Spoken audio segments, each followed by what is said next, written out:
Mga kapatid, magandang gabi po sa inyo. Pag-usapan naman natin ngayon mga kapatid yung tungkol sa drive belt or fan belt or serpentine belt. Yan yung mga belts na nandoon sa ating engine na nagpapaikot ng alternator, nagpapaikot ng compressor ng aircon, nagpapaikot ng steering pump, nagpapaikot ng water pump. So yan po yung mga belt na yan. May mga modelo po ng sasakyan, mga kapatid, na isang belt na lang ang ginagamit. At yun nga po yung serpentine belt. Isang mahabang belt yun na pinapaikot niya na lahat yung mga binanggit ko sa inyo na yun. At meron naman po yung mga lumang modelo ng sasakyan na gumagamit pa ng 3 belts. At meron naman din po na mix na. May mga B-belts at may kasama din siyang flat belt. Pero hindi po serpentine belt kasi nga po nakamix na siya doon sa ibang belts. So flat belt naman po tawag doon, multi-groove. No, ang tawag dun sa iba, merong 4PK, 5PK, 6PK, o ayan. Okay mga kapatid, gaano po ka-importante na mapagtuunan din natin ng pansin yung maintenance natin sa ating mga belt. Kasi po mga kapatid, kapag po yan ay napabayaan natin, pwede rin kayong maaksidente. At pwede rin pong magbigay ng napakalaking sira sa inyong sasakyan. So paano po yan mga kapatid?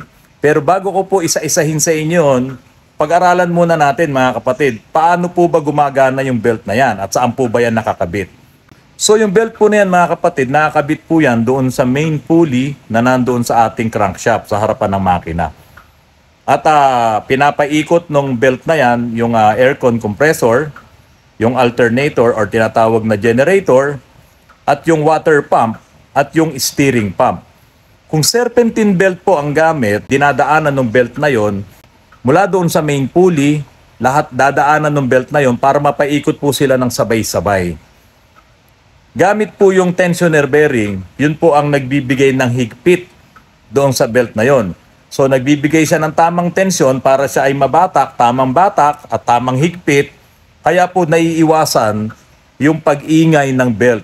At sa totoo lang po, yung flat belt na yan or yung serpentine belt, isa po yan sa pinaka matibay at nagtatagal. Dahil nga po, hindi po siya basta-basta napupudpud. Hindi katulad ng B-belt na talagang kapag ginamit mo yan ng long distance, ay dapat chinecheck nyo. Halimbawa, galing kayo dito sa Manila, pumunta kayo ng Ilocos, i-check nyo po palagi yung belt nyo dahil pwede siyang numipis. Pwede siyang magkaroon kagad ng bawas habang kayo ay bumabiyahe. Yan po yung B-belt.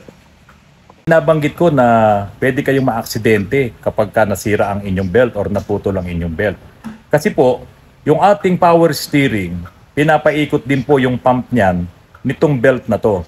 Mapa serpentine belt or mapa drive belt or fan belt kung tawagin natin, yung power steering pump ay pinapaikot po niyan, dumadaan po diyan. At kapag po naputol yung belt na nakakabit diyan sa power steering pump, bigla pong titigas ang manibela nyo. E paano po kung halimbawa nasa zigzag kayo, pababa or paakyat, at bumabiyahe po kayo, tumatakbo ng mabilis ang inyong sasakyan, or kahit hindi po masyadong mabilis, kasi po once na maputol yung belt na yan at hindi na gumana yung ating steering pump, bigla pong titigas yan at mawawalan kayo ng control. Maaari po kayong maaksidente, maaari kayong makabangga, or yung pinaka-worst, kung kayo po ay nasa bundok, mahuhulog kayo sa bangin. Ganyan po kadelikado kapag po yung inyong serpentine belt or drive belt ay mapuputol. Mga kapatid, isang bagay pa po ang pwedeng mangyari. Tulad po sa sinasabi ko na pwede kayong maaksidente kapag naputol ang inyong drive belt. Alam niyo po ba na yung mga alternator, lalong-lalo na karamihan ng mga diesel engine ng mga sasakyan natin, kumukuha siya ng vacuum doon sa mismong alternator. Nandoon yung pump, yung vacuum. At kapag po naputol ang inyong belt, bigla pong titigas ang inyong preno. Kasi nga mawawala yung vacuum na humihigop naman doon sa inyong hydrovac. At pag tigas ng preno nyo at kayo ay mabilis, wag naman sanang matapat or nakahinto na, biglang huminto yung nasa inyong harapan. Ay delikado po yun, mababangga kayo dahil matigas po talaga. May maiiwan pa namang konting hangin doon sa inyong hydrovac. Pero kung mabilis po kayo, mahihirapan po kayong kontrolin din or apakan ng inyong preno. Dahil bigla pong titigas yan. Isang palatandaan, kung ang belt natin ay medyo umi-stretch na o lumuluwag na or numinipis na pagdating doon sa mga B-belt, isang palatandaan po, umiingay. Kapag ka pinipihit natin yung ating manibela, makakarinig kayo ng ingay doon sa engine bay at maaring yun nga po yung ating belt, yung drive belt. Yan po ay mas maririnig nyo doon sa mga V-belt na mga model, no? Yung mga design na may V-belt. At huwag nyo pong wawalang bahala po yun kasi po yung ingay na yun ay nagre-remind sa inyo na numinipis na siya. Kaya po nagkakaproblema na yung inyong belt. At dahil nga po sa numinipis na ang inyong belt, dumudulas siya sa pulley. So pag dumudulas siya sa pulley, humihina din yung ikot doon sa ating alternator dahil nga dumudulas. At kapag ka humina yung ikot ng alternator, humihina din yung charging ng ating mga battery. So lalo na sa gabi kapag ka ginagamit mo na yung mga ilaw, yung mga electronics natin sa ating sasakyan, at lalo pat hindi pa malakas yung ating alternator, ang mangyayari po dyan, hindi kakarga ng maayos yung ating baterya at sa kinabukasan sa umaga, mahina at pwede pang hindi kayo maka-start ng inyong makina. Tulad nga po nung sinabi ko, pwedeng masira din ang inyong sasakyan kasi kapag ka naputol yung inyong drive belt, wala nang magpapaikot sa inyong water pump. At kapag hindi umikot ang water pump, hindi magsisirculate ang inyong coolant doon sa inyong makina at sa inyong radiator. So magiging dahilan yon para mag-overheat kayo. At iyon po ang malaking bagay upang masira ang inyong sasakyan. At kapag hindi na nga maayos ang trabaho ng ating alternator, hihina ang karga nito sa baterya. Dahilan upang humina na rin ang ikot ng auxiliary fan or yung electric radiator fan na magpapalamig sana sa ating cooling system or doon sa radiator. At kapag ganun na nangyari, mag-overheat din talaga. Kapag ka sobrang init, dahil nga naubusan na kayo ng coolant or tubig na inilalagay nyo, magwa-warp po ang inyong cylinder head. At yun na po ang simula ng back pressure. At pwede pa rin po talaga yung pinaka-worst, pati po yung inyong makina, pati ang inyong langis ay kukulo kapag ka sobrang init ang nangyari sa inyong sasakyan. Isa pang pwedeng dahilan mga kapatid kapag ka naputol ang inyong drive belt or inyong fan belt or ang inyong serpentine belt, hihinto din yung kompresor ng aircon. So syempre, hindi nagagana yung aircon, hindi nalalamig. Iinit na po sa loob ng inyong sasakyan. Pwedeng dahilan po yun, puntahan nyo kagad, silipin nyo, baka naputulan na kayo ng belt. O ngayon mga kapatid, ano ba yung mga dahilan? Bakit nasisira ang ating belt? Bakit mabilis masira? Kasi po sa totoo lang, 100,000 kilometers ang pwedeng itagal ng ating belt, lalong-lalo na yung serpentine belt. Pero yung mga B-belt, hindi po siya ganun katagal. Mas mabilis po siya ang wear niya, yung mga B-belt. Kaya wag po kayong magtaka, yung mga gumagamit ng B-belt, kasi po hindi po talaga siya ganun na katagal ang kanyang trabaho sa atin. Pero yung mga serpentine belt po, kaya pa ngang umabot ng 5 years. Depende po sa gumagamit. Pero 100,000 kilometers, kaya po niyang abutin. So ano po yung ibang mga dahilan? Bakit po ba mabilis masira? Lalong-lalo na yung mga B-belt. Isa pong dahilan mga kapatid, ay yung dumi. Pwedeng yung oil na nakukuha niya doon sa engine bay, kapag ka natitilamsikan siya ng oil, pwedeng yun po yun. At pwede rin po, umi-stack up yung pulley ng kompresor, ng aircon, nahihirapan siya na paikutin. At pwede rin naman, bumibigat din ng ikot ng ating power steering pump. At isa pa pwede rin mangyari, ay yung pong pagbigat din ng ikot ng ating alternator. Pero baka mamaya sabihin nyo, yun naman talaga yung trabaho niya, nakakabit siya dun sa pulley na yun, sa mga pulley ng mga sinabi ko. Yun nga po, baka naman po mamaya marumi, kinakalawang yung pulley, o kaya maluwag ang inyong adjustment dahil wala naman siyang tensioner bearing, yung mga naka-B-belt, so madali po talaga siyang masisira. Kaya dapat po ang inyong B-belt sa inyong sasakyan, lagi po yung ina-adjust, lagi po yung tinitignan, lalo na't kung bumabiyahe kayo ng malayuan. Hindi po siya pang matagalang biyahe. Kung bumiyahe kayo mula Manila to Ilocos, dapat halfway, chine-check nyo po ang inyong mga pulley, ang inyong mga belt. Baka naman po nagkakaroon na ng pagnipis at nagkakaroon na ng lundo yung inyong mga belt.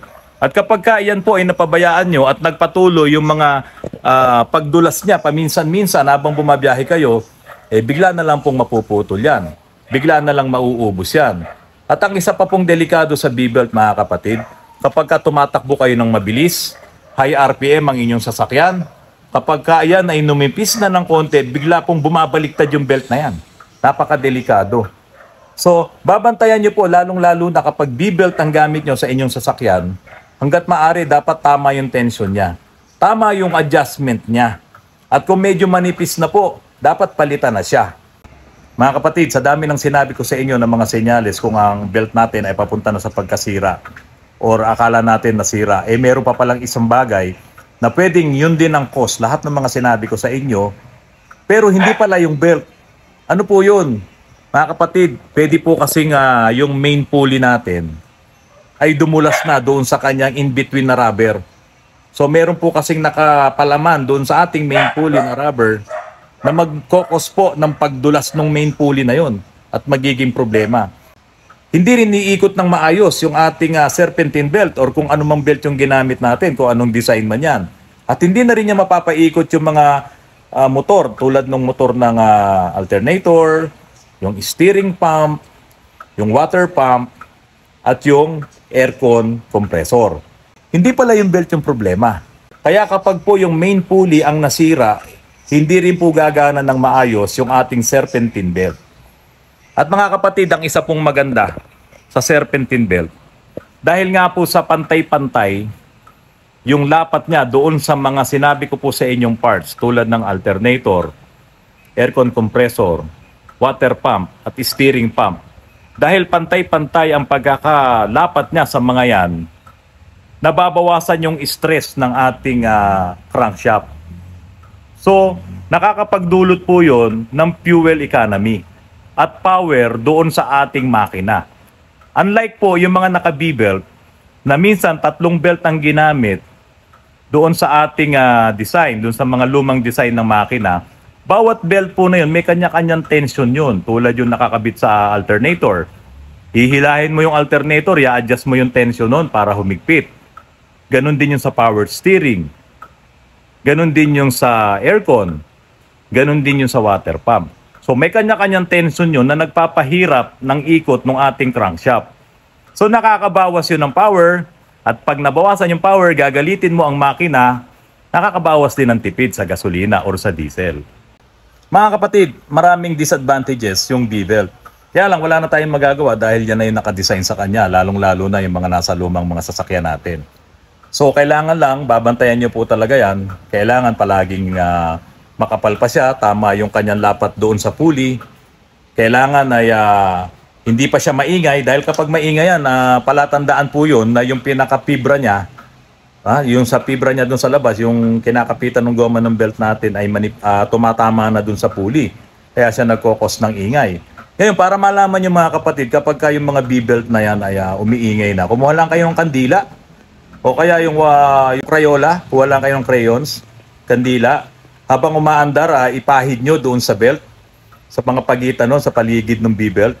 At kapag yun po ay kumapit na yung wax na yun, mawawala na yung ingay. Kasi nga, matatakpan niya yung gaspang ng fibra na nandoon sa ating belt. Mga kapatid, talagang mas advantage po yung serpentine belt. Una-una, isang belt lang siya. Hindi siya mahirap i-DIY kung masisira. Okay?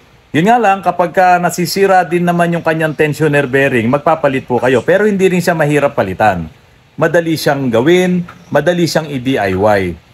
Ano lang po ang disadvantage ng serpentine belt? Isa lang. Kapag po yan ay naputol, talagang hihinto na kayo doon sa lugar na yun. Kasi wala na pong magpapaikot doon sa lahat ng mga sinasabi ko sa inyo na trabaho niya. Alternator, aircon, water pump, at steering pump. Wala na magpapaikot doon dahil naputol na, dahil isang belt lang kayo. So, stuck na po kayo doon. Unlike sa B-belt, kapag nakakabit pa yung kanyang main belt na napapaikot yung water pump, okay, napapaikot pa niya yung alternator kahit hindi na yung nakakabit yung sa aircon. No? Gagana pa kayo, makakatabi pa kayo.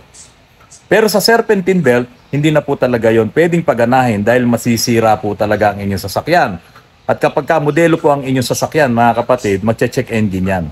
At baka hindi nyo nga talaga yan ma-start. At baka po lalong dumami ang problema. Kaya po mga kapatid, ang maipapayo ko po sa inyo, yung mga belts po na yan, mura lang po yan.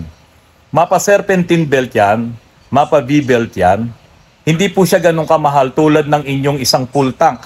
kung kayo ay pupunta at biyahin ng malayong lugar. So ano po ang ibig kong sabihin? Magkaroon po sana kayo ng spare. Magkaroon kayo ng baon na belts. Kahit na dito lamang sa Metro Manila, or diyan sa town nyo, or sa city nyo, or sa mga probinsya, kung nasa ang probinsya man kayo, magbaon po kayo ng spare na belt. Para kung sakaling magkaroon ng problema, masiraan kayo, kung babae man po kayo, marami naman po mahihinga ng tulong, mga kapatid, na kayang magkabit ng belt nyo. Pero po kasi ang isang pinakamalaking problema, kapag po pumunta kayo ng probinsya, or sa mga lugar na wala namang mga auto supply, lalong-lalo na kung medyo modelo na yung inyong sasakyan at walang mabibiling serpentine belt doon, or flat belt doon, or B-belt doon na nakadesign sa inyong sasakyan, magkakaproblema po kayo. Nang dahil lang doon, matotow kayo kung halimbawa naputulan kayo ng belt, pipilitin yung paandarin, mag-overheat yan. Napakamahal po ng bayad sa towing. At kung masisiraan naman kayo, nag-overheat yan, lalaki po yung gastos nyo sa inyong sasakyan, sa pagpapagawa po niyan. Pero kung may baon po kayo na serpentine belt or B-belts na spare nyo, madali naman siyang itago sa inyong sasakyan kahit saan po kayo pumunta. Magiging malakas ang loob nyo dahil mayroong magsasalba ng inyong drive belt.